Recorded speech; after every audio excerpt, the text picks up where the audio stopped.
¿Qué hace un hombre cuando ha pasado la vida entera cantándole al amor? Cuando millones de personas han llorado con su voz, cuando su nombre ha llenado teatros, discos, radios y recuerdos. Pero al llegar la muerte, la habitación no se llena de aplausos, sino de ausencia. No hablamos de un desconocido. No hablamos de un cantante que pasó sin dejar huella. Hablamos de Camilo VI, una de las voces más grandes que dio España. El hombre que convirtió "Vivir así es morir de amor" en un himno, que hizo de Perdóname una súplica eterna, que cruzó océanos, conquistó América Latina y llevó su voz hasta lugares donde muy pocos artistas españoles lograron entrar. Durante décadas, Camilo pareció tenerlo todo: fama, dinero, éxito internacional, canciones que sobrevivieron a su tiempo y un público que lo adoraba como se adora a los ídolos que parecen imposibles de reemplazar. Pero la batalla más dura de su vida no la peleó frente a miles de personas. No la peleó bajo una luz blanca, ni con una orquesta detrás, ni con el público de pie gritando su nombre. La peleó en silencio, en una cama de hospital, con el cuerpo vencido por años de enfermedad, y con una pregunta incómoda flotando sobre sus últimas horas. ¿Lo dejaron morir abandonado? Madrid. Madrugada del 8 de septiembre de 2019. En una habitación de hospital, Camilo VI ya no se parece al hombre que dominaba un escenario con una nota imposible. La voz que antes subía hasta romper el aire apenas puede sostenerse. El cuerpo está cansado. La respiración se vuelve frágil. Afuera, el mundo todavía recuerda al ídolo. Dentro, queda un hombre llegando al final. No hay focos, no hay canciones, no hay una multitud esperando el estribillo. Hay médicos, hay silencio. Y hay una ausencia que pesa más que cualquier titular. Su hijo no está junto a la cama. Los suyos no ocupan el centro de esa escena final. Quien aparece cerca de aquel desenlace es su representante, el hombre que después confirmaría al mundo la noticia que nadie quería escuchar. Camilo VI había muerto. Y ahí es donde la historia deja de ser solo la muerte de un cantante y se convierte en una herida más profunda. Porque uno puede entender que un cuerpo se rompa después de tantos años de dolor. Puede entender que una voz, por más grande que haya sido, termine apagándose. Puede entender que incluso los ídolos envejecen, enferman y caen. Pero cuesta aceptar que un hombre amado por millones llegara a sus últimas horas con esa sensación de soledad alrededor. ¿Por qué? Porque una leyenda que cantó tanto al amor terminó rodeada de ausencia. ¿Por qué el hombre que parecía pertenecerle a todos, acabó enfrentándose al final sin la presencia de quienes el corazón espera en ese momento? ¿Y qué ocurrió realmente para que su último capítulo quedara marcado por una palabra tan dura, tan incómoda y tan difícil de ignorar? ¿Abandonado? La respuesta no está solo en aquella madrugada, está mucho antes. Está en el niño que nació lejos de la fama, en el joven que se quedó solo en Madrid cuando otros volvieron a casa, en el artista que aprendió a sobrevivir sin pedir permiso, en el padre que tuvo un único hijo, y en el hombre reservado que dejó entrar al público en sus canciones, pero casi nunca en su vida privada. Para entender cómo Camilo VI llegó a ese momento, enfermo, debilitado y marcado por una ausencia que todavía duele, tenemos que rebobinar la cinta hasta el principio.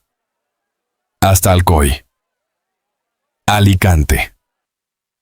Hasta el 16 de septiembre de 1946. Hasta el día en que nació un niño llamado Camilo Blanes Cortés. Un niño que todavía no sabía que un día su voz conquistaría el mundo. Y que muchos años después, su silencio final dejaría una pregunta imposible de olvidar. Alcoy. Alicante, 16 de septiembre de 1946. En una casa humilde, lejos de cualquier escenario, nace un niño llamado Camilo Blanes Cortés. Nadie en aquella habitación podía imaginar que ese recién nacido acabaría convirtiéndose en una de las voces más reconocibles de España. No había cámaras esperando en la puerta, no había periodistas, no había productores buscando una promesa. Solo una familia trabajadora, una ciudad de provincias y un niño que parecía destinado, como tantos otros, a una vida sencilla. Su padre, Eliseo Blanes Mora, era electricista. Su madre, Joaquina Cortés Garrigós, ama de casa. Dos personas comunes, de esas que no aparecen en los titulares, pero que sostienen el mundo desde abajo. Y ese detalle importa más de lo que parece, porque Camilo no vino al mundo con un apellido que abriera puertas. No heredó un trono musical. No nació rodeado de contactos, de dinero ni de poder. Nació en un hogar donde cada cosa tenía que ganarse con trabajo. Y aquí empieza la primera lección de su vida. Si quería llegar a algún sitio, nadie iba a venir a buscarlo. Alcoy era su mundo, sus calles, sus voces, sus rutinas, el sonido de la gente trabajadora que madruga y vuelve cansada a casa. Allí, la fama parecía una cosa lejana, algo que ocurría en la radio, en los cines, en Madrid, en América. En sitios que para un niño de familia humilde podían parecer casi irreales. Pero a veces el destino empieza precisamente en esos lugares donde nadie espera nada extraordinario. Camilo creció en una casa sin lujo, pero también sin grandes dramas públicos. Y tal vez por eso su herida inicial no fue una escena escandalosa, sino algo más silencioso. La sensación de que el mundo era enorme y él muy pequeño. Esa distancia entre lo que uno es y lo que sueña ser puede hundir a muchos. A otros, en cambio, les enciende una especie de hambre. En Camilo empezó a encenderse esa hambre. De niño cantó en el coro del colegio. Al principio no parecía una revelación. Era solo un muchacho más entre otras voces, siguiendo una melodía, aprendiendo a colocar el aire, a obedecer el ritmo, a escuchar antes de cantar. Pero en algún punto, sin que nadie pudiera señalar el momento exacto, aquella voz empezó a distinguirse. No porque ya fuera la voz inmensa que años después llenaría teatros, sino porque había en ella una necesidad extraña, una forma de cantar como si cada nota quisiera abrir una puerta. Los niños no siempre entienden lo que llevan dentro. A veces lo descubren tarde. Y Camilo, según se contaría después, no empezó a tomarse la música realmente en serio hasta los 16 años. Esa edad es importante. Ya no era un niño jugando a cantar. Era un adolescente mirando alrededor y comprendiendo que la vida podía cerrarse muy pronto si uno no encontraba una salida. Para algunos jóvenes, la música era diversión.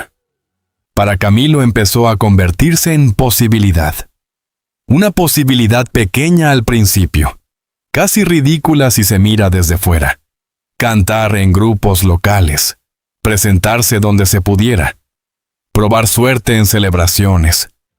Aceptar que el camino empieza muchas veces en sitios donde nadie escucha demasiado.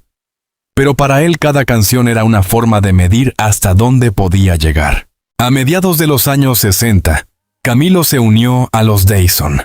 Cantaban en bodas, bautizos y fiestas de la zona de Alcoy. Imagínalo. Mesas largas, gente hablando, niños corriendo, parejas bailando, ruido de platos, conversaciones que se mezclan con los instrumentos.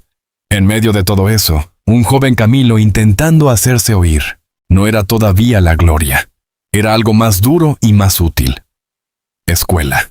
Porque en esos escenarios pequeños se aprende una verdad que ningún artista olvida. El público no siempre está dispuesto a entregarte su atención. A veces hay que quitársela al ruido. Hay que cantar aunque nadie sepa tu nombre. Hay que sostener la voz aunque el lugar no sea perfecto. Hay que aceptar que antes de que el mundo te escuche, muchas veces tienes que cantar para gente que apenas te mira. Camilo aprendió ahí a resistir. Y mientras otros tal vez veían aquellas actuaciones como trabajos menores, él empezó a tratarlas como preparación. Cada boda, cada bautizo, cada canción de otros artistas, cada versión de The Beatles, de Bee Gees o del dúo dinámico, iba formando algo dentro de él. Todavía no era un estilo propio, pero sí una decisión. No quería quedarse en una vida pequeña. El problema es que querer salir no basta, hay que atreverse a hacerlo. En 1965, Los Dayson viajaron a Madrid para presentarse al concurso televisivo Salto a la Fama. El nombre parecía una promesa perfecta para cualquier joven con ambición. Salto a la Fama. Como si la vida pudiera cambiar en una actuación. Como si bastara con llegar, cantar y esperar que una puerta se abriera. Pero Madrid no era una puerta abierta. Madrid era una prueba. La capital podía deslumbrar a un muchacho de Alcoy, pero también podía aplastarlo. Allí había artistas mejores, peores, más preparados, más hambrientos, más desesperados. Había estudios, salas, concursos, productores, promesas falsas y gente dispuesta a regresar a casa cuando el sueño empezaba a costar demasiado. Y eso fue lo que ocurrió. El intento no salió como esperaban. El grupo no encontró el camino fácil que tal vez había imaginado. Los demás volvieron a Alcoy. Volver era lo lógico. Volver era lo seguro. Volver era aceptar que aquello había sido una aventura, un intento juvenil, una historia para contar después entre amigos. Pero Camilo no volvió. Y aquí está el detalle que define el comienzo real de su vida artística. Un joven se queda solo en Madrid, sin el grupo, sin la protección inmediata de su tierra, sin un contrato importante, sin una garantía de futuro. Podía haber regresado, como los demás. Podía haber dicho que no era el momento. Podía haber esperado otra oportunidad más cómoda. No lo hizo. Se quedó. Y esa decisión, que quizá en aquel momento no pareció heroica, fue la primera gran señal de quién era Camilo Blanes. Porque hay personas que sueñan mientras están acompañadas, pero se rinden cuando se quedan solas. Camilo, en cambio, empezó a caminar justo cuando se quedó solo. Madrid le exigió lo que exige a todos los que llegan sin nada: aguantar.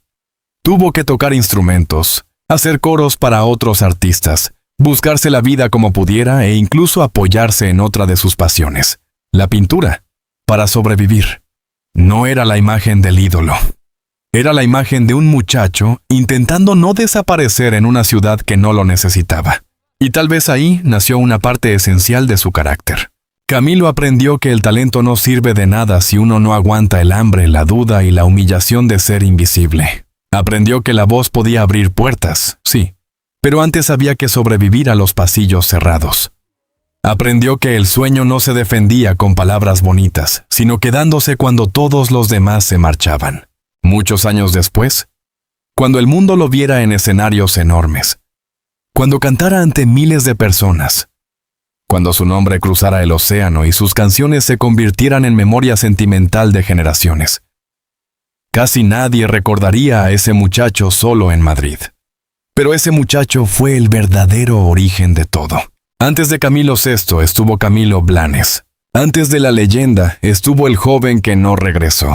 Antes de los aplausos estuvo la habitación incierta, la ciudad indiferente, el trabajo de supervivencia, la soledad del principiante. Y tal vez por eso la palabra abandono no duele tanto cuando se habla de su final. Porque no apareció únicamente en sus últimas horas.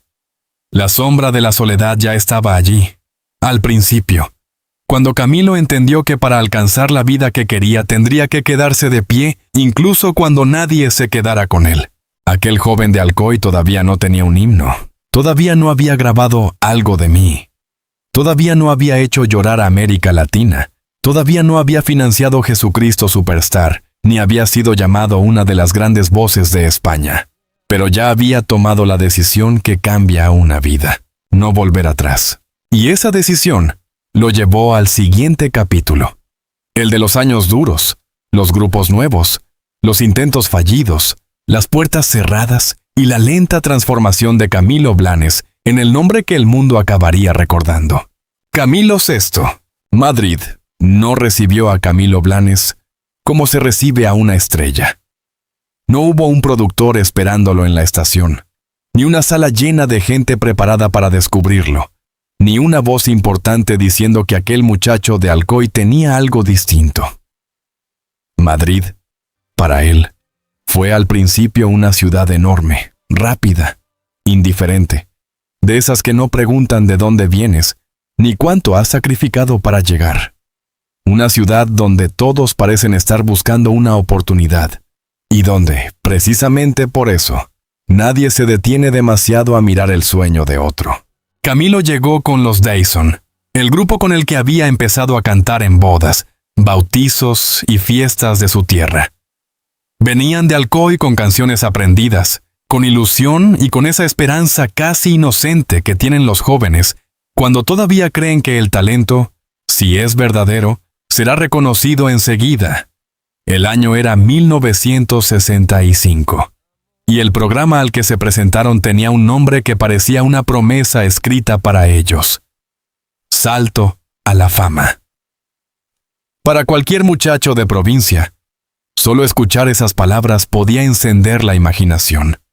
Salto a la fama, como si la vida pudiera cambiar en una sola actuación, como si bastara con subir a un escenario, cantar bien y esperar que el destino hiciera el resto. Pero la fama no funciona así.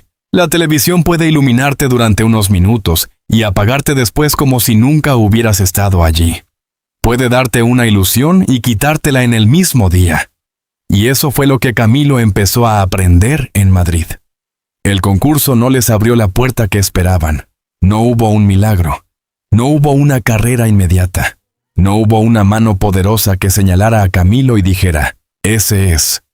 Para los demás, aquello podía quedarse en una aventura, un intento, un viaje a la capital, una historia que contar al volver a casa. Y entonces, ocurrió el detalle que cambió la vida de Camilo. Los demás regresaron a Alcoy. Él no. Esta imagen es más importante de lo que parece. Un muchacho joven, todavía sin nombre artístico, todavía sin dinero, todavía sin un futuro claro, se queda en Madrid cuando lo más lógico habría sido volver con los suyos. Volver no habría sido una derrota vergonzosa. Habría sido lo normal. Había intentado entrar en la televisión, no había salido como esperaba, y en su tierra seguía existiendo una vida conocida, una familia, unas calles familiares, una forma de seguridad.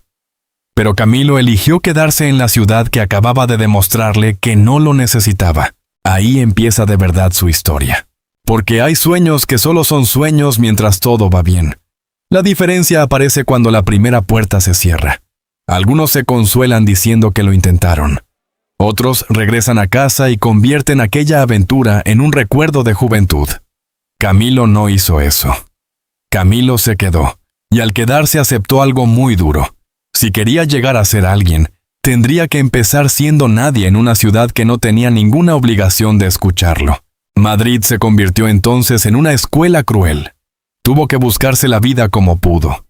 Tocó instrumentos, hizo coros para otros artistas, aceptó trabajos pequeños, se movió entre músicos y oportunidades inciertas. Cuando la música no bastaba, se apoyaba en otra de sus pasiones, la pintura. ¿Pintaba para sobrevivir? Para resistir un poco más, para comprar tiempo. Esa parte de su vida no se parece a la imagen del ídolo que años después cantaría ante miles de personas. Se parece más a la de un joven que cada mañana tenía que decidir si todavía valía la pena seguir. Y aquí hay algo que casi nunca se cuenta con suficiente fuerza. Para un artista no hay humillación más silenciosa que sentir que tiene algo dentro y que nadie lo ve. Camilo llevaba una voz que algún día cruzaría océanos. Pero en aquellos años esa voz servía muchas veces para acompañar a otros, para hacer coros, para sostener canciones que no llevaban su nombre. Estaba cerca de la música, sí, pero no en el lugar que soñaba. Era como mirar una puerta desde el pasillo sin que nadie te dejara entrar del todo. Esa etapa lo fue endureciendo. No con la dureza amarga de quien odia al mundo, sino con la dureza práctica de quien entiende que no puede esperar compasión. Madrid le enseñó que el talento sin resistencia se pierde. Le enseñó que una voz puede ser extraordinaria, pero que antes de que el público la escuche, tiene que sobrevivir a la indiferencia. Le enseñó que los sueños no se defienden hablando de ellos, sino quedándose cuando todos los demás ya se han marchado. Después de los Dayson, Camilo siguió moviéndose. En 1966 se unió a Los Botines, otra formación que le permitió seguir dentro de ese mundo que aún no terminaba de abrirse para él. Con ellos llegó también el contacto con el cine. Participaron en la versión española de El flautista de Hamelín, junto a Miguel Ríos, y Camilo apareció después en Los chicos del Preu, una de esas películas populares que marcaron una época. Para cualquier joven, aquello podía parecer un avance enorme. Pero para Camilo todavía no era suficiente. No porque despreciara esas oportunidades, sino porque algo dentro de él parecía saber que su verdadero destino no estaba en ser una pieza más dentro de un grupo, ni en aparecer de paso en una pantalla. Su destino estaba en ponerse delante. Aún no sabía cómo, aún no sabía cuándo, aún no sabía qué nombre tendría ese hombre que estaba intentando nacer dentro de él, pero lo intuía. Cada grupo, cada escenario pequeño, cada intervención secundaria, cada coro para otro cantante, era una parte del camino, no el final del camino. Camilo estaba aprendiendo el oficio desde abajo, y eso le dio algo que más tarde se escucharía en su forma de cantar. Una mezcla de orgullo y necesidad, como si cada canción tuviera que justificar todos los años en los que nadie lo tomó demasiado en serio. La ciudad siguió poniéndolo a prueba. Madrid estaba llena de jóvenes con buena voz, con hambre, con ambición, con historias parecidas. Algunos duraban unos meses, otros un año. Otros se cansaban de llamar a puertas que no se abrían. Camilo permaneció. Y esa permanencia fue su primera victoria real, aunque todavía nadie la aplaudiera. Porque antes de ganar discos de oro, antes de llenar teatros, antes de que América Latina lo recibiera como a un ídolo, Camilo tuvo que ganar una batalla más secreta. La batalla contra la tentación de volver atrás. Tal vez por eso su historia final duele tanto. Porque la palabra abandono no aparece únicamente al final de su vida. En aquella habitación de hospital donde muchos se preguntarían quién estuvo y quién no estuvo junto a él. La soledad ya estaba al principio. En Madrid, cuando el joven Camilo Blanes entendió que el camino que había elegido iba a separarlo de casi todo lo conocido. No era todavía la soledad amarga de la vejez, ni la de la enfermedad. Era otra clase de soledad, más joven y más peligrosa. La del que todavía puede rendirse, pero decide no hacerlo. Camilo no encontró la fama en ese primer intento. Encontró algo más difícil y quizá más importante. Encontró su propia resistencia. Descubrió que podía quedarse de pie sin garantías, que podía sobrevivir sin aplausos, que podía seguir cantando aunque su nombre aún no significara nada para nadie. Y cuando un artista descubre eso, empieza a volverse peligroso para el fracaso. El muchacho de Alcoy ya no era solo un joven con buena voz. Era alguien que había decidido no regresar igual que había llegado. Madrid podía ignorarlo. Podía cerrarle puertas. Podía obligarlo a cantar detrás de otros. Podía hacerlo pintar para sobrevivir. Pero no pudo devolverlo vencido a su punto de partida. Todavía faltaba el gran cambio. Todavía faltaba el nombre nuevo. Todavía faltaba la canción que haría que España empezara a escucharlo de verdad. Pero la semilla ya estaba allí, creciendo en silencio, alimentada por la incertidumbre, por el hambre y por la decisión de no desaparecer. Antes de que naciera Camilo VI, tuvo que morir un poco aquel Camilo Blanes que todavía podía volver a casa. Y en Madrid, sin que casi nadie se diera cuenta, empezó esa transformación. Hay un momento en la vida de algunos artistas en que el nombre con el que nacieron empieza a quedarles pequeño. No porque lo rechacen, no porque quieran borrar su origen, sino porque aquello que llevan dentro empieza a pedir otra forma, otra piel, otra manera de presentarse ante el mundo.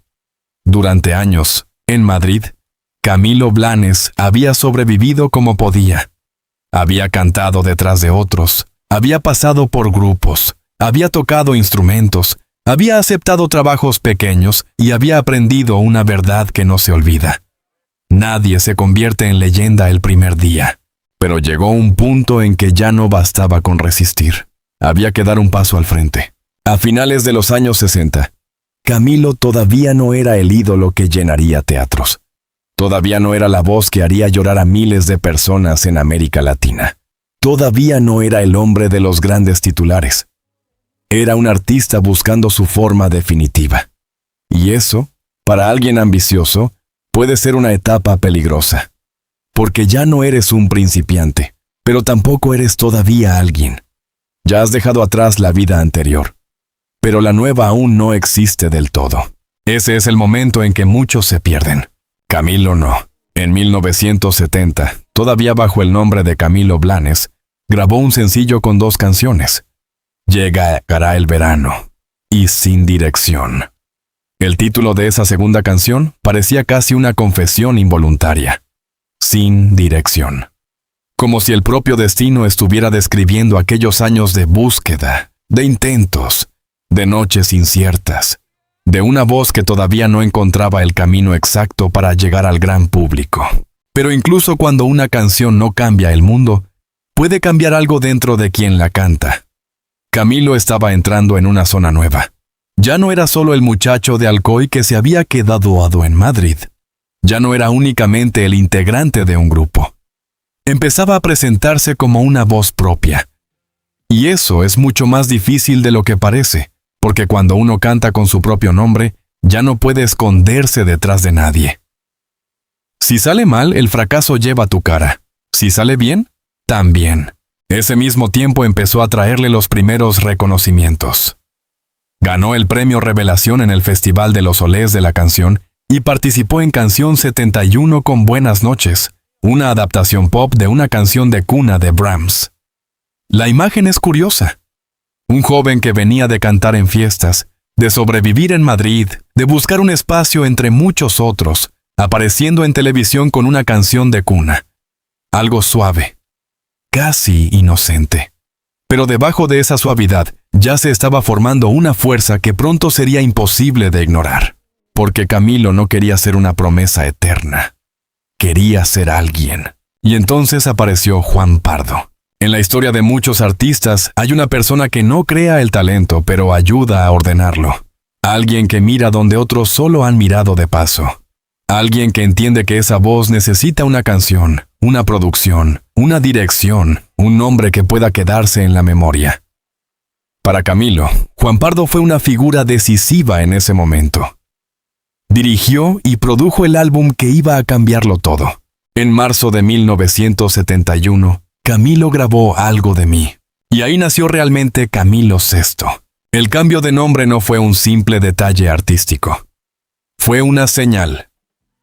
Camilo Blanes era el muchacho de Alcoy, el joven que había cantado con grupos, el que se había quedado en Madrid cuando otros regresaron. Camilo VI era otra cosa. Era una construcción, sí, pero también una revelación. Era el nombre con el que aquella voz iba a salir al mundo sin pedir permiso. Y la canción tenía algo extraño. Algo de mí. No sonaba como una presentación cualquiera. Sonaba como una despedida. Como una herida abierta, como si el cantante estuviera entregando una parte de sí mismo, antes incluso de que el público supiera quién era. Había en esa canción una tristeza elegante, una forma de dolor romántico que no gritaba, pero se quedaba. Y Camilo la cantaba como si entendiera perfectamente lo que significa perder algo antes de haberlo tenido del todo. Eso fue lo que el público empezó a sentir. No era solo una voz bonita. España ya tenía voces bonitas. No era solo un joven correcto cantando una balada. Había muchos. Lo que Camilo ofrecía era otra cosa. Una emoción casi teatral. Una intensidad que parecía crecer dentro de la canción hasta dejar al oyente atrapado. Cantaba como si cada frase tuviera una consecuencia. Como si el amor no fuera un adorno, sino un campo de batalla. Y el público lo escuchó. Algo de mí empezó así a abrir puertas. Alcanzó posiciones importantes en España y también en Argentina. Ese detalle es fundamental, porque desde muy pronto Camilo no se quedó encerrado en un solo país. Su voz empezó a cruzar el Atlántico casi como si América Latina hubiera estado esperándolo. Y quizá eso tiene sentido. Sus canciones hablaban un idioma sentimental que no necesitaba traducción. Dolor, deseo, pérdida, arrepentimiento, amor imposible. Cosas que cualquier persona puede entender aunque viva a miles de kilómetros. De pronto, el muchacho que había sido invisible en Madrid empezó a ser escuchado. Y hay algo profundamente poderoso en ese momento. Porque durante años, Camilo había estado cerca de la música sin ocupar el centro. Había acompañado a otros, había buscado trabajo, había resistido en una ciudad que no le debía nada. Y ahora, por primera vez, una canción llevaba su nombre hacia lugares donde él todavía no había llegado físicamente. La voz viajaba antes que el hombre. Después de ¿Algo de mí?, empezaron a sonar otros títulos. Lanza tu voz, A ti, Manuela, Ay, ay, Rosta, Mendigo de amor. Cada canción era una pieza más en la construcción de un artista que todavía estaba encontrando su territorio, pero que ya tenía una marca clara. Camilo no cantaba el amor como algo ligero. Lo cantaba como una necesidad que podía salvarte o destruirte. Ese sería su gran reino, el amor. Pero no el amor tranquilo, no el amor cómodo, no el amor de postal. El amor desesperado, el amor que se suplica, el amor que se pierde, el amor que se recuerda cuando ya es tarde. Camilo entendió muy pronto que su voz funcionaba mejor cuando parecía estar al borde de romperse, y esa fragilidad controlada iba a convertirse en una de sus armas más grandes. En 1972, viajó a Argentina y recibió su primer disco de oro. Para cualquier artista español de aquella época, aquello era más que un premio. Era una confirmación. Significaba que la apuesta había valido la pena, que Madrid no lo había devorado, que aquel joven de Alcoy no se había quedado solo en la capital para nada. Imagínalo en Buenos Aires, lejos de la ciudad donde nació, lejos de las primeras bodas y bautizos, lejos de aquellas noches en las que cantaba sin saber si alguien lo recordaría al día siguiente. Ahora había gente esperando escucharlo. Había teatros, había aplausos. Había un disco de oro que decía, en silencio, que el fracaso no había ganado. Pero el éxito para Camilo no parecía traer descanso. Traía más hambre. Ese mismo año publicó Solo un hombre. Un título que también parece hablar de él más de lo que aparenta. Solo un hombre. No todavía el mito, no todavía la estatua. Un hombre tratando de sostener una voz que empezaba a crecer demasiado rápido. Un hombre entrando en una maquinaria que podía convertirlo en ídolo, pero también exigirle cada vez más. Y aquí está una de las ironías de su vida. Cuanto más reconocido era, más grande se hacía también la distancia entre Camilo Blanes y Camilo Sesto. El primero venía de Alcoy, de una familia humilde, de años de supervivencia. El segundo empezaba a ser una figura pública, una voz que pertenecía al público, una imagen que otros iban a consumir, amar, exigir y recordar. Ese desdoblamiento puede parecer un privilegio, pero también puede convertirse en una grieta, porque el artista recibe aplausos. El hombre en Joshua se carga el cansancio. El artista firma discos. El hombre vuelve al hotel. El artista canta al amor eterno. El hombre, muchas veces, no sabe si alguien lo conoce de verdad. Camilo todavía estaba al principio de esa contradicción, pero ya caminaba hacia ella. En 1973, con Algo más, volvió a demostrar que no era un éxito pasajero. La canción lo llevó al Festival OTI en Brasil y, aunque no ganó el primer lugar, se convirtió en una de esas piezas que el público terminó recordando mucho más allá del resultado oficial. Esa es otra lección importante de la música. A veces los concursos entregan puestos, pero la memoria del público entrega eternidad. Camilo empezaba a comprenderlo. Lo suyo no dependía solo de premios. Dependía de quedarse en la gente. Y se quedó. Para entonces, ya no era solo un cantante emergente. Era una presencia. Una voz que empezaba a formar parte de la educación sentimental de una generación. Y cuando un artista entra en ese lugar, ya no canta únicamente canciones. Canta momentos de la vida de otros. Canta despedidas, amores secretos, rupturas, cartas que nunca se enviaron, noches en las que alguien escucha una melodía y siente que por fin alguien dijo lo que no sabía decir. Eso fue Camilo Sesto para millones. Pero todavía faltaba la explosión más grande. Faltaban los años en que su nombre dejaría de ser promesa y se convertiría en fenómeno.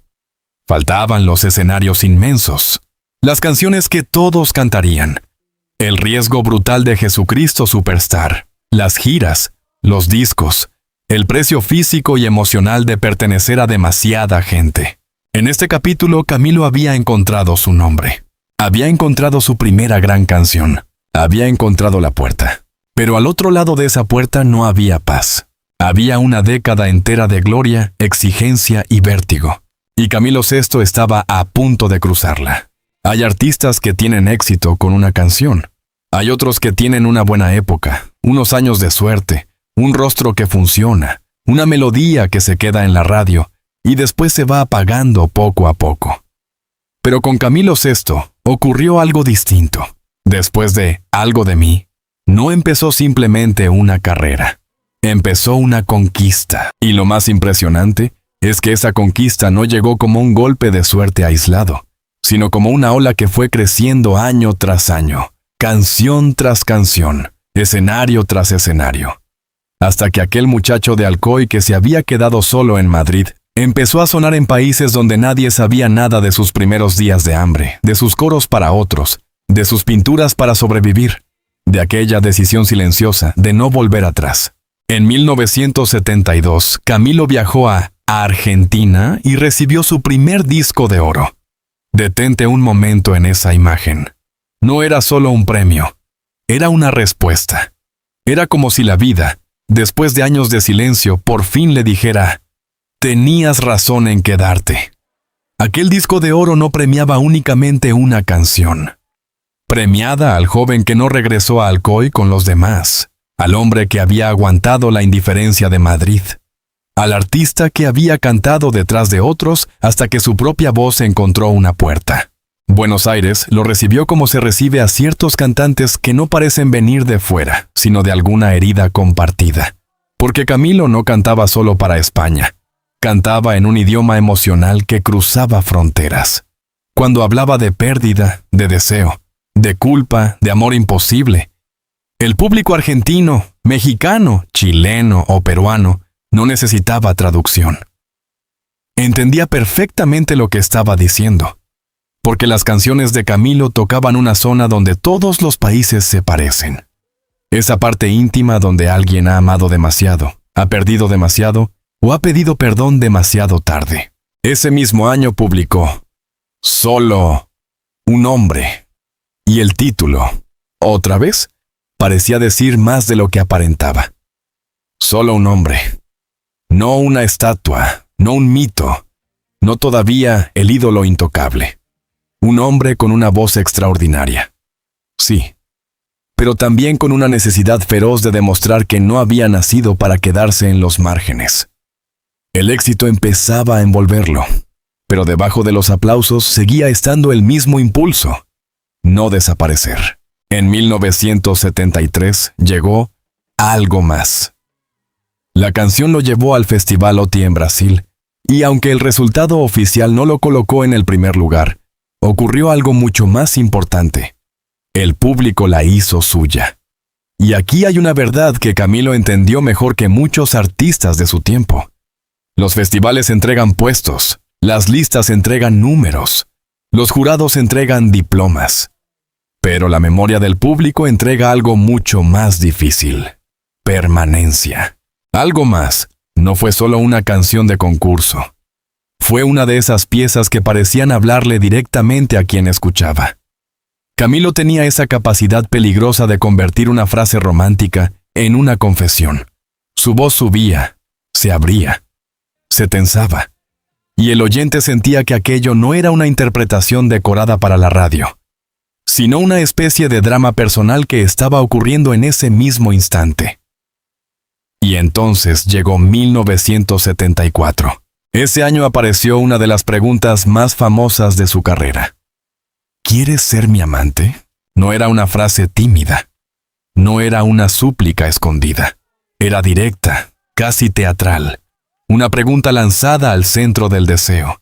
Y Camilo la cantó con una mezcla de elegancia y desafío que hizo que la canción se volviera imposible de ignorar. En otra voz, quizás habría sonado exagerada. En la suya, sonaba inevitable, porque Camilo tenía algo que muy pocos poseen. Podía llevar una canción al borde del exceso sin perder seriedad. Podía ser dramático sin parecer falso. Podía cantar una frase enorme y hacer que millones de personas la creyeran. Ahí empezó a consolidarse el personaje Camilo VI en toda su dimensión. El hombre de la melena, la mirada intensa, los trajes imposibles, la voz que parecía no tener techo.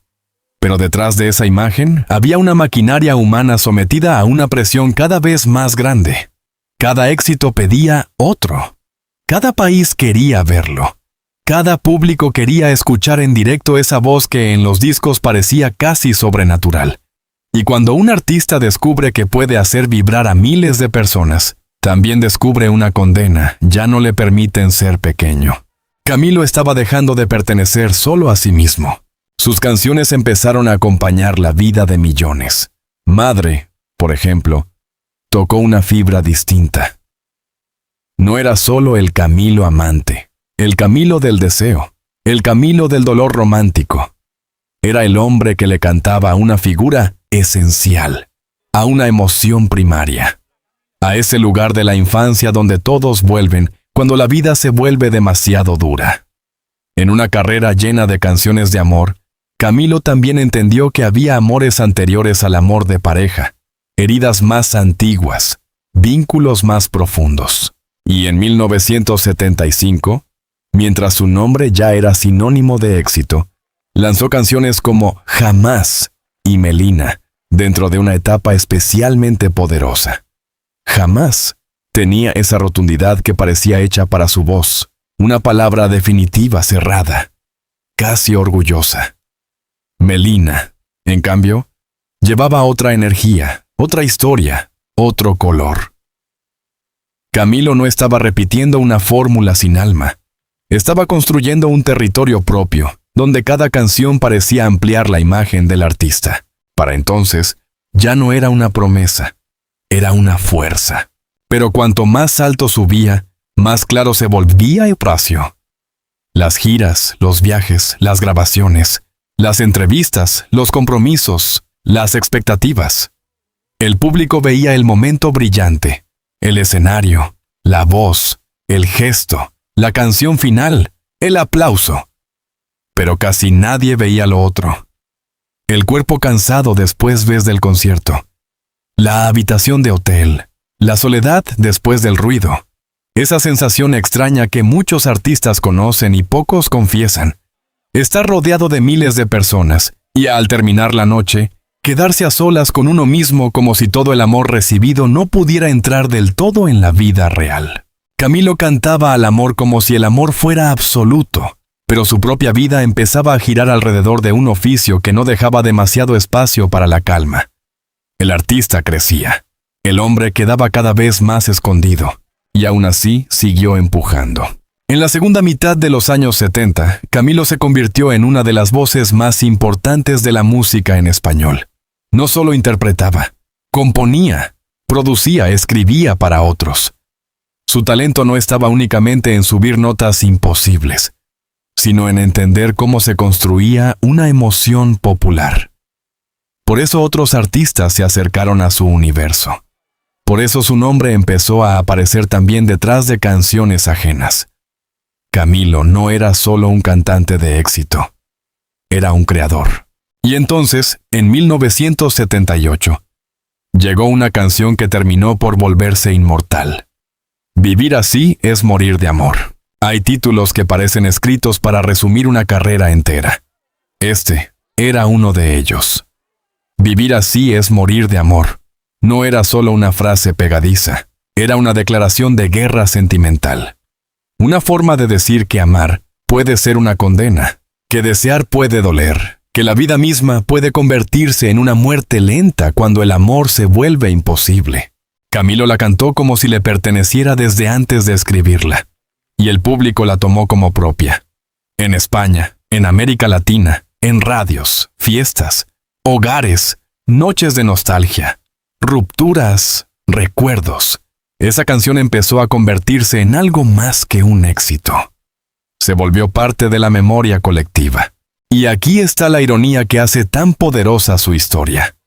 El hombre que cantó "Vivir así es morir de amor" acabaría siendo recordado, al final de su vida, por una pregunta que no hablaba solo de amor romántico, sino de compañía, de sangre, de presencia. ¿Quién está contigo cuando ya no puedes cantar? ¿Quién llega cuando no quedan focos? ¿Quién se sienta junto a la cama cuando la voz se apaga? Pero en aquellos años nadie quería pensar en eso. Camilo parecía invencible. En 1979, su nombre cruzó todavía más lejos. Actuó en escenarios internacionales. Pasó tiempo en Los Ángeles. Intentó acercarse al mercado estadounidense y llegó a cantar en el Madison Square Garden de Nueva York ante una multitud enorme. Para aquel muchacho de Alcoy, aquello era casi una escena imposible. De cantar en bodas y bautizos a presentarse en uno de los lugares más simbólicos del mundo. De quedarse solo en Madrid a escuchar miles de voces esperando su aparición. El camino parecía justificar cada sacrificio. Y sin embargo, cada cima trae su propio vértigo. Porque cuando uno alcanza tanto, empieza a vivir con miedo a perderlo. El público espera que siempre cantes igual, que siempre subas igual, que siempre emociones igual, que no envejezcas, que no falles, que no seas humano.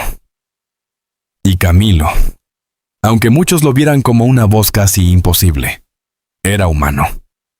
Tenía cuerpo, tenía cansancio, tenía silencios. Tenía una vida privada cada vez más protegida, como si supiera que cuanto más le pertenecía al mundo, más necesitaba guardar una parte de sí, lejos de todos. Esa reserva se volvería una de sus marcas. Camilo podía desnudarse emocionalmente en una canción y al mismo tiempo ser casi impenetrable fuera del escenario. Podía hacer que millones sintieran que lo conocían y, sin embargo, seguir siendo un misterio. Ese contraste lo acompañaría hasta el final, porque el escenario da una ilusión de intimidad. El público cree conocer al artista porque lo ha escuchado sufrir en una canción. Pero una canción no siempre abre la puerta de una casa. Una canción no siempre muestra quién llama por teléfono cuando todo se derrumba.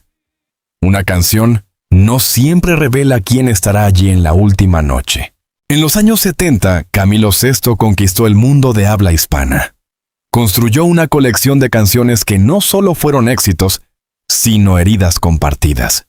Se volvió ídolo, compositor, productor, fenómeno. Y por un tiempo, pareció que nada podía detenerlo. Pero justo cuando un artista parece haber alcanzado lo más alto, aparece la tentación de hacer algo todavía más grande, algo más peligroso, algo que puede elevarlo para siempre o destruir lo que ha conseguido. Camilo no se conformó con llenar radios, no se conformó con vender discos, no se conformó con ser amado. Quiso arriesgarlo todo en un proyecto que muchos habrían considerado una locura. Llevar a España una obra inmensa, cara, difícil, casi imposible, y ponerse él mismo en el centro, no como cantante romántico, sino como una figura que exige algo más que voz, exige fe, exige cuerpo, exige sacrificio. El siguiente paso de Camilo VI no sería solo musical, sería una apuesta total, y tendría un nombre que cambiaría para siempre la historia del espectáculo en España. Jesucristo Superstar. Hay un tipo de éxito que no calma a un artista. Al contrario, lo empuja a una zona todavía más peligrosa. Cuando Camilo VI empezó a conquistar listas, países y escenarios, pudo haber elegido el camino más seguro. Grabar discos, hacer giras, repetir la fórmula, cuidar la imagen, no arriesgar demasiado. Muchos artistas habrían hecho exactamente eso. Cuando el público te ama, cuando la radio te pertenece, cuando tu voz ya ha empezado a cruzar fronteras, lo más inteligente parece no tocar nada. Pero Camilo no estaba hecho para quedarse quieto. En 1975, cuando su nombre ya tenía peso propio y sus canciones sonaban con fuerza, tomó una decisión que muchos pudieron considerar una locura: llevar a España la versión en español de Jesucristo Superstar y ponerse él mismo en el centro de la obra, interpretando a Jesús de Nazaret. No era solo un papel, no era solo otro proyecto musical. Era una apuesta enorme, cara, difícil, arriesgada, de esas que pueden elevar a un artista para siempre, o dejarlo herido delante de todos. El estreno llegó el 6 de noviembre de 1975, en el Teatro Alcalá Palace de Madrid. Pero antes de que el telón se levantara, ya había una batalla silenciosa. Camilo no se limitó a cantar. No aceptó simplemente una invitación. Él mismo produjo el espectáculo. Él mismo puso dinero. Él mismo cargó con el peso de una obra que muchos miraban con dudas. Se hablaba de cifras enormes para la época, de una inversión que podía convertirse en ruinas si el público no respondía. Y aquí está el detalle que define a Camilo en ese momento. No estaba apostando solo su dinero. Estaba apostando su nombre. Un cantante romántico podía equivocarse con una canción y recuperarse con otra. Pero fracasar con un montaje de esa dimensión era otra cosa. Era exponerse al ridículo. Era darle a los críticos una oportunidad perfecta para decir que había querido volar demasiado alto. Era arriesgar el prestigio que tanto le había costado construir desde aquellos años de hambre en Madrid. Y aún así lo hizo. Imagínalo detrás del escenario, antes de una función. El teatro lleno, los técnicos moviéndose con prisa, los músicos preparados, las voces calentando, los nervios recorriendo los pasillos. Camilo no estaba allí solo como estrella invitada. Estaba allí como responsable de casi todo. Si la obra triunfaba, triunfaba con él. Si se hundía encima de él. Eso cambia la forma en que un artista pisa un escenario. Porque una cosa es cantar una balada con el público esperando escucharte. Otra muy distinta es encarnar a una figura sagrada, dentro de una obra moderna, intensa, polémica para algunos, enorme en lo musical y en lo simbólico. Camilo tenía que dejar por un momento al ídolo romántico y convertirse en algo más grave, más vulnerable, más expuesto. Tenía que cantar desde un lugar donde no bastaba con gustar, había que convencer. Y convenció. La obra fue un éxito de público. Durante meses, aquel montaje atrajo espectadores y se convirtió en un acontecimiento. No era solo una función más en Madrid. Era la prueba de que en España podía levantarse un espectáculo musical de gran escala con ambición. Con riesgo y con una calidad que sorprendió incluso a quienes habían dudado. Para Camilo, aquello fue una consagración distinta. Ya no era únicamente el cantante de las grandes canciones románticas. Era un artista capaz de construir algo que parecía imposible. En el reparto estaban también nombres decisivos, como Ángela Carrasco en el papel de María Magdalena, y Teddy Bautista como Judas, además de asumir una parte fundamental en la dirección musical. Pero el centro emocional de aquella aventura seguía siendo Camilo. Su imagen con la barba, el pelo largo, la mirada intensa, el cuerpo entregado al personaje, quedó grabada en la memoria de quienes vieron esa etapa. Parecía como si el destino le hubiera dado una metáfora demasiado perfecta. El hombre que cantaba al amor y al sacrificio estaba interpretando ahora al símbolo máximo del sacrificio. Y ahí aparece una pregunta importante. ¿Cuánto de Camilo había en esa elección? Porque Jesucristo Superstar no fue solo un éxito artístico. También reveló algo de su carácter. Camilo no quería ser un cantante que obedecía al mercado. Quería demostrar que podía decidir, producir, financiar, levantar un proyecto entero sobre sus hombros. Quería controlar su camino, tal vez porque había aprendido demasiado pronto que nadie vendría a salvarlo. Tal vez porque aquel muchacho que se quedó solo en Madrid seguía dentro de él, recordándole que la única forma de ganar era arriesgar más que los demás. Pero el riesgo siempre cobra. Después de cada función, después de cada aplauso, después de cada noche en que el público salía conmovido, quedaba también el cansancio, el desgaste físico, la tensión de sostener una obra tan exigente, la presión de responder no solo como intérprete, sino como productor. Un espectáculo así no se vive de lejos. Se vive en los nervios, en la garganta, en las cuentas, en las críticas, en los imprevistos, en la responsabilidad de saber que mucha gente depende de que tú no falles. Camilo triunfó, sí. Pero empezó a pagar el precio de los hombres que no saben hacer nada a medias. Ese mismo año también llegaron canciones fundamentales, como Jamás y Melina, que ampliaron todavía más su reinado musical. Desde fuera, 1975 parecía un año perfecto. Éxito en los escenarios, éxito en los discos, reconocimiento, valentía, una imagen cada vez más grande. Pero cuanto más grande se hacía Camilo VI, más difícil era imaginar al hombre descansando. Parecía vivir empujado por una fuerza que no le permitía detenerse. Y eso, con el tiempo, se convertiría en una carga. Porque los artistas que lo dan todo al público muchas veces no saben guardar nada para sí mismos. Entregan la voz, el cuerpo, el tiempo, los años, la intimidad. Se acostumbran a que la vida sea una función permanente. Y cuando llega el silencio, cuando ya no queda escenario, cuando el cuerpo empieza a fallar, la pregunta se vuelve brutal. ¿Quién cuida al hombre que pasó la vida entera cuidando su leyenda? Camilo todavía no estaba cerca de ese final. En 1975 estaba en la cima, o al menos en una de sus cimas más brillantes. Había demostrado que podía hacer más que cantar canciones de amor. Había demostrado que podía arriesgar su fortuna, su reputación y su voz por una idea. Había demostrado que la ambición, cuando se mezcla con talento y terquedad, puede cambiar una industria. Pero también había dado un paso más hacia esa vida de exigencia extrema, donde el descanso se vuelve casi imposible. El público veía al triunfador. El público veía al hombre que se atrevió con Jesucristo Superstar y salió victorioso. Pero detrás de esa victoria se estaba formando algo más silencioso. El hábito de cargarlo todo sobre sus hombros. El hábito de no pedir permiso. El hábito de no detenerse. El hábito de seguir aunque el cuerpo, tarde o temprano, pasara factura. Y Camilo seguiría componiendo, cantando, viajando, produciendo, llenando salas, cruzando países, convirtiéndose en una figura enorme de la música en español. Pero cuanto más arriba subía, más se alejaba de una vida normal.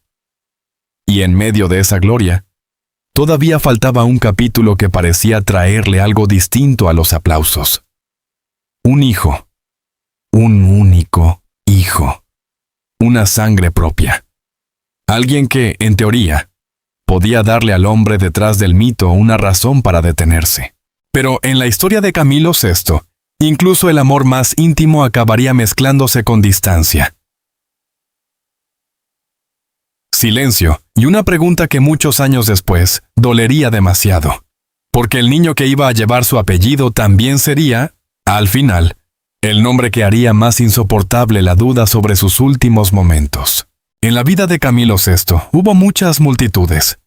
Multitudes en teatros, en aeropuertos, en programas de televisión, en conciertos donde la gente cantaba sus canciones antes, incluso de que él abriera la boca. Había países enteros que parecían esperarlo. Había mujeres que lloraban al escucharlo. Había periodistas, fotógrafos, músicos, productores, empresarios, admiradores que lo miraban como si su voz pudiera explicarles algo que ellos no sabían decir. Pero una multitud no es una familia. Y ese detalle, que parece pequeño cuando un artista está en la cima, se vuelve enorme cuando las luces empiezan a apagarse. Camilo había cantado al amor durante años. Lo había convertido en materia de trabajo, en escenario, en drama, en himno popular.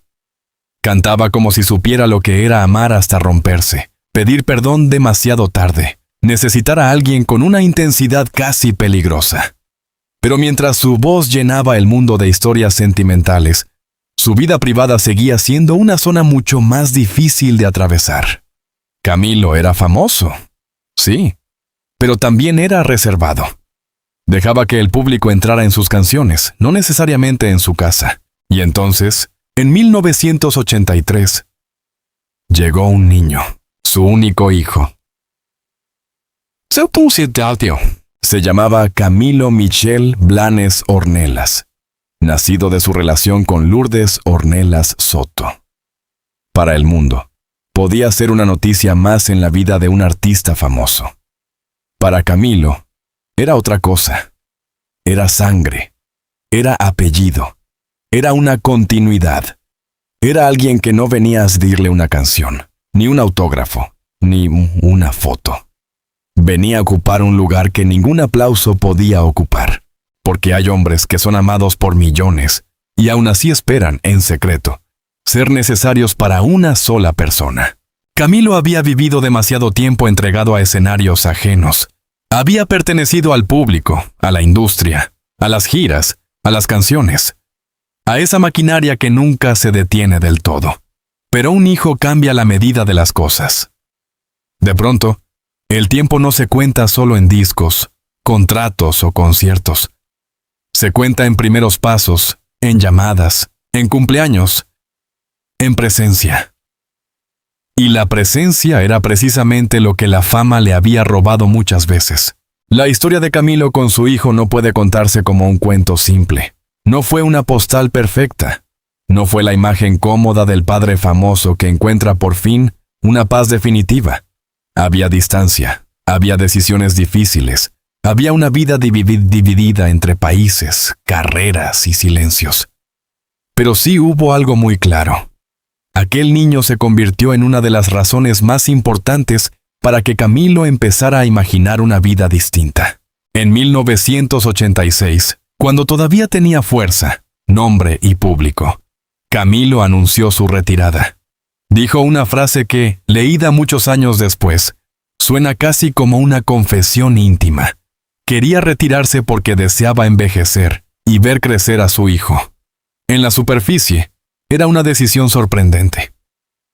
¿Cómo podía un artista que aún era reclamado por tantos escenarios querer bajarse de la carrera? Pero si uno mira más hondo, la respuesta no está solo en el cansancio. Está en el miedo a perder lo único que no podía recuperarse con un disco de oro: el tiempo. Camilo había trabajado sin descanso durante años. Más de una década de viajes, grabaciones, conciertos, promociones, exigencias. Había conocido la gloria, pero también la fatiga de tener que ser siempre Camilo VI. Y cuando nace un hijo, el hombre detrás del mito puede empezar a preguntarse algo que antes quizá evitaba. ¿Qué queda de mí cuando no estoy cantando? Esa pregunta no es pequeña. Para muchos artistas, retirarse es una derrota. Para Camilo, en ese momento, parecía una forma de salvar algo. No se retiraba porque ya no pudiera cantar. Se retiraba porque tal vez quería intentar ser algo más que una voz pública. Quería ser padre. Quería ver crecer a ese niño. Quería tener una vida donde su presencia no dependiera de un escenario. Pero las decisiones de los artistas rara vez son limpias. Camilo se apartó. Sí, pero no desapareció del todo. Se movió entre residencias, entre América y España, entre el deseo de una vida más privada y la imposibilidad de dejar completamente atrás aquello que lo había convertido en quien era. Porque cuando un hombre ha sido aplaudido durante tantos años, el silencio puede ser descanso, pero también puede volverse amenaza. Y ahí empezó otra contradicción de su vida. Camilo quería proteger su intimidad, pero su nombre seguía siendo público. Quería ser padre, pero su historia con la madre de su hijo no era una familia convencional en el sentido tranquilo de la palabra. Quería apartarse, pero el público seguía esperando verlo. Quería envejecer mirando crecer a su hijo, pero los años, la distancia y las heridas familiares no siempre obedecen al deseo de un padre. Camilín, como muchos lo llamarían después, no nació simplemente en una familia. Nació dentro de un apellido enorme. Antes de poder elegir quién quería ser, ya era el hijo de Camilo VI. Y eso puede parecer un privilegio, pero también es una carga. Porque cuando tu padre es una leyenda, tu vida empieza rodeada de comparaciones. La gente no mira primero al niño. Mira el apellido, mira el parecido, mira la herencia, mira la posibilidad de que la voz, el talento o el mito pasen de una generación a otra, como si eso fuera automático. Pero nada de eso es automático. Un hijo no es una canción que se compone. No es un proyecto que se produce. No es un escenario que se controla con luces y sonido. Un hijo crece, se distancia, cambia, duele, se equivoca, reclama. Y para un hombre acostumbrado a controlar tanto su carrera, la paternidad podía ser el territorio más imprevisible de todos. Camilo, además, era un hombre difícil de conocer del todo. La información sobre su vida sentimental siempre fue limitada. Se habló de relaciones, se mencionaron nombres, se hicieron especulaciones. Pero él no construyó su figura pública sobre la exposición íntima. Su vida privada parecía tener una puerta cerrada, y detrás de esa puerta estaba el hombre que el público nunca terminaba de alcanzar. Tal vez por eso su figura se volvió más misteriosa con los años. En el escenario, era desbordante. Fuera de él, podía ser inaccesible. En las canciones parecía entregarlo todo. En la vida, parecía guardar demasiado.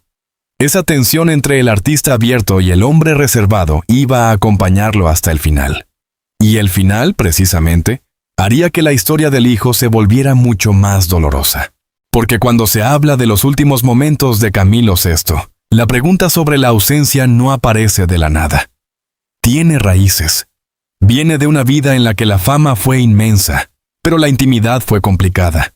Viene de un hombre que quiso parar para ver crecer a su hijo, pero cuya historia familiar nunca pudo presentarse como una escena sencilla de felicidad doméstica.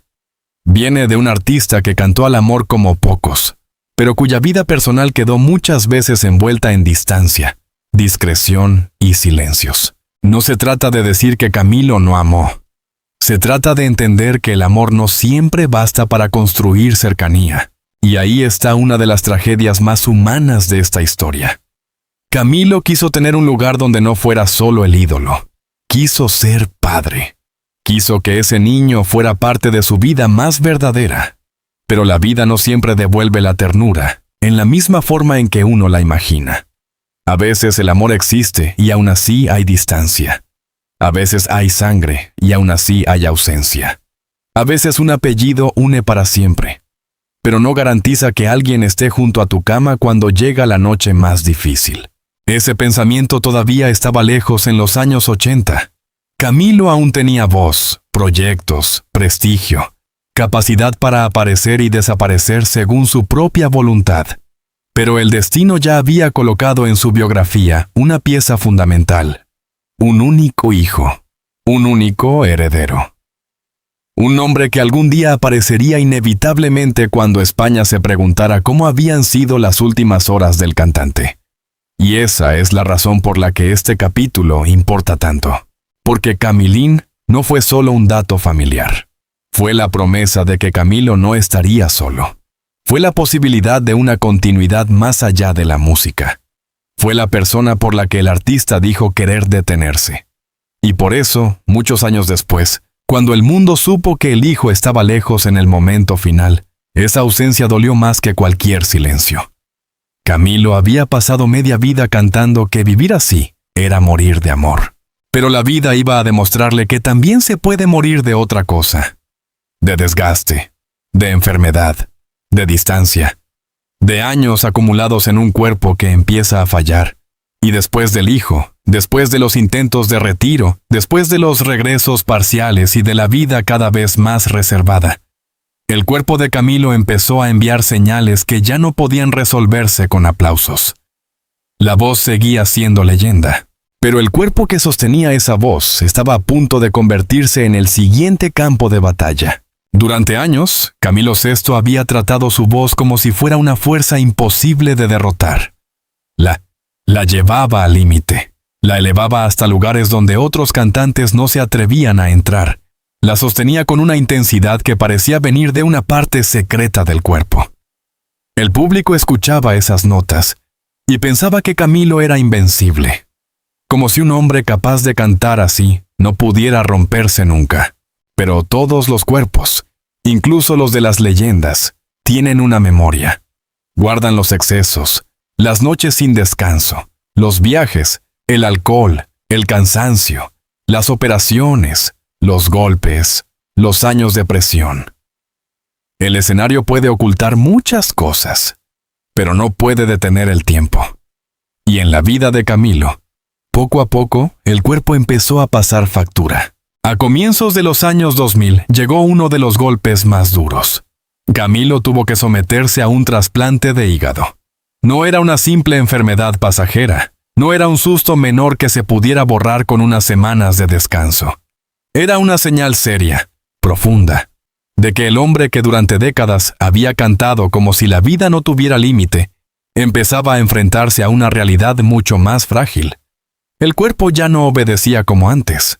Imagina por un momento lo que eso significaba para él. Un artista acostumbrado a controlar el escenario, la respiración, la nota exacta, el silencio antes del aplauso, de pronto obligado a ponerse en manos de médicos, hospitales, tratamientos y esperas. Camilo, que había construido su vida sobre la voluntad de no rendirse, descubría que había batallas donde la voluntad no basta. Uno puede querer seguir, puede querer cantar, puede querer volver. Pero el cuerpo decide a su manera. Después de aquella operación volvió, porque eso hacía Camilo. Volver. Regresó a la música, a los proyectos, a las apariciones, a la idea de que todavía quedaba algo por entregar. Pero ya no era el mismo tiempo, ya no era el Camilo de los 70, rodeado de una energía casi sobrenatural. Era un hombre que empezaba a llevar dentro una grieta. Y aunque el público seguía viendo al ídolo, detrás de la imagen había un organismo que había tenido que pelear para seguir de pie. Los años siguientes fueron una mezcla extraña de regresos, homenajes, intentos de mantenerse vigente y señales de desgaste. En 2008 y 2009 todavía realizó presentaciones importantes. El público lo seguía esperando porque hay voces que, aunque cambian con la edad, no dejan de pertenecer a la memoria sentimental de la gente. Pero cada aparición tenía algo distinto. Ya no se veía solo al cantante, se veía también al superviviente. Y luego llegó otro golpe, menos musical, más doméstico, más cruel en su simbolismo. En 2011, sufrió un accidente en su casa cuando una estantería cayó sobre él y le provocó una fractura en el tobillo. Para cualquiera habría sido un accidente doloroso. Para Camilo fue otra señal de vulnerabilidad. El hombre que había cruzado escenarios gigantes ahora podía ser derrotado dentro de su propia casa por un objeto cotidiano. La vida tiene esas ironías brutales. A veces no hace falta un gran enemigo para recordarte que ya no eres invencible. Después, vinieron operaciones, recuperación, molestias, una salud que ya no parecía regresar del todo a su sitio. Y en 2013, otra escena oscura entró en su biografía. El robo en su chalet de Madrid. Unos ladrones entraron en su casa, lo redujeron, le taparon la boca y se llevaron objetos de valor. Más allá del dinero o de lo robado, aquella escena tenía una carga simbólica muy fuerte. Camilo, el hombre que había sido protegido por multitudes, por aplausos, por admiradores, aparecía de pronto como un hombre vulnerable dentro de su propio refugio. Una casa debería ser el lugar donde un artista deja de ser personaje, donde ya no tiene que cantar, ni posar, ni demostrar nada. Pero incluso allí la tranquilidad parecía romperse. Y mientras todo eso ocurría, el tiempo seguía trabajando en silencio. Camilo envejecía bajo la mirada pública, y envejecer siendo una leyenda es una experiencia dura. El público no siempre perdona que sus ídolos cambien. Quiere conservarlos como eran. Jóvenes, fuertes, bellos, perfectos, cantando como en los discos que marcaron su juventud. Pero los artistas no viven dentro de una fotografía. Viven dentro de un cuerpo. Y el cuerpo se cansa. En 2018, llegó Camilo Sinfónico, uno de los últimos grandes gestos de su carrera. La idea era hermosa. Sus canciones, aquellas piezas que habían acompañado a generaciones, envueltas ahora en una dimensión orquestal, como si la música quisiera vestir de solemnidad todo lo que él había sido. Pero alrededor de ese proyecto también apareció una sensación inevitable de despedida. Camilo ya no parecía estar inaugurando una nueva era. Parecía estar mirando su propia historia desde el borde. Había algo profundamente conmovedor en esa etapa. El hombre que había llenado el mundo con baladas de amor seguía intentando dejar una última versión de sí mismo. No quería apagarse sin más. No quería que la enfermedad, la edad o los titulares finales fueran la última palabra. Quería que la música hablara otra vez por él, pero el cuerpo seguía avanzando hacia su propia verdad. La voz podía quedar en los discos. Las canciones podían seguir sonando en radios, en fiestas, en recuerdos familiares, en noches de nostalgia. Pero el cuerpo que había sostenido esa voz durante décadas estaba cada vez más cansado. El hígado, los huesos, las operaciones, los dolores, la edad. Todo parecía acumularse como una deuda que tarde o temprano alguien iba a cobrar. Y ahí empieza a sentirse la sombra del final. No como una caída repentina, sino como una aproximación lenta. Una leyenda no siempre se apaga de golpe. A veces se va retirando por partes. Primero se reducen las apariciones. Luego cambian las imágenes. Después llegan los rumores sobre la salud. Más tarde, las noticias dejan de hablar de nuevos conciertos y empiezan a hablar de hospitales. Camilo había sobrevivido a Madrid, al hambre, a la industria, al éxito, al cansancio de las giras, a las exigencias del público y a los golpes del cuerpo. Pero se acercaba a una batalla distinta, una donde ya no importaban los discos vendidos ni las ovaciones pasadas. La última batalla no iba a ocurrir en un escenario, iba a ocurrir en una habitación de hospital. Y allí, cuando la voz que había acompañado a millones empezara a apagarse, aparecería la pregunta que convierte este final en una herida difícil de cerrar. ¿Quién estuvo realmente a su lado cuando Camilo VI ya no podía cantar? La madrugada del 8 de septiembre de 2019, Madrid estaba en silencio cuando la vida de Camilo VI llegó a su último compás. No fue en un escenario. No fue bajo una lluvia de aplausos. No fue con una orquesta esperando la nota final. Fue en una habitación de hospital, lejos de aquella imagen inmensa del artista que había hecho vibrar a España y a América Latina con una voz que parecía no tener techo. Camilo tenía 72 años. El cuerpo que durante décadas había sostenido canciones imposibles estaba agotado. Los años de enfermedad, las operaciones, los dolores y el deterioro físico habían ido apagando poco a poco al hombre que el público recordaba fuerte, elegante, intenso, casi invencible.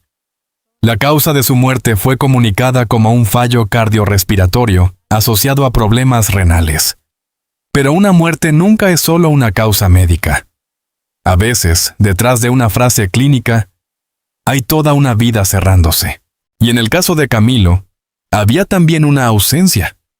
Porque cuando se supo que el cantante había muerto, muchos imaginaron una escena íntima, familiar, rodeada de los suyos, con su hijo junto a la cama, con una despedida tranquila, con esas últimas palabras que el público nunca escucha, pero que una familia guarda para siempre. Pero la realidad fue mucho más fría. Su hijo, Camilo Blanes, no estaba allí en ese momento final. Estaba lejos. Y esa distancia se convirtió, desde entonces, en una de las imágenes más dolorosas del último capítulo de Camilo VI. El hombre que había sido amado por millones. El artista al que generaciones enteras le habían entregado lágrimas, cartas, gritos y devoción. No tuvo junto a su cama al hijo por el que años antes había dicho que quería retirarse para verlo crecer. Quien aparece en los relatos de esas últimas horas es su representante, Eduardo Gerbós, una figura cercana en el tramo final, el hombre que confirmó la noticia y que acompañó de cerca aquel desenlace. Y eso es importante decirlo con claridad. Camilo no murió completamente solo. Pero la palabra abandonado no siempre significa una habitación vacía. A veces significa algo más difícil de explicar. Significa que cuando llega el momento en que ya no importan los discos, ni los premios, ni los focos, no están allí las personas que el corazón espera. Esa es la herida de esta historia. porque Camilo había pasado la vida cantando al amor como si el amor fuera una fuerza total. Cantó al deseo, al perdón, a la culpa, a la entrega, a la pérdida. Cantó como si cada canción fuera una súplica lanzada a alguien que podía irse para siempre. Y al final, cuando él era quien se estaba yendo, la escena quedó marcada por una pregunta incómoda. ¿Quién llegó a tiempo? La noticia de su muerte recorrió España y América como una ola de tristeza. Artistas, compañeros y admiradores reaccionaron con dolor. No se despedía solo a un cantante. Se despedía a una parte de la memoria sentimental de millones de personas. Para muchos, Camilo había estado presente en una primera ruptura, en una noche de radio, en una carta de amor, en una fiesta familiar, en una despedida. Sus canciones no pertenecían solo a él. Pertenecían a todos los que alguna vez las habían usado para decir lo que no podían decir solos. Pero mientras el mundo lo lloraba, la historia familiar añadía otra capa de amargura. Camilo Blanes viajaría después para despedirse de su padre, pero el instante ya había pasado. Y hay podas que no se pueden recuperar.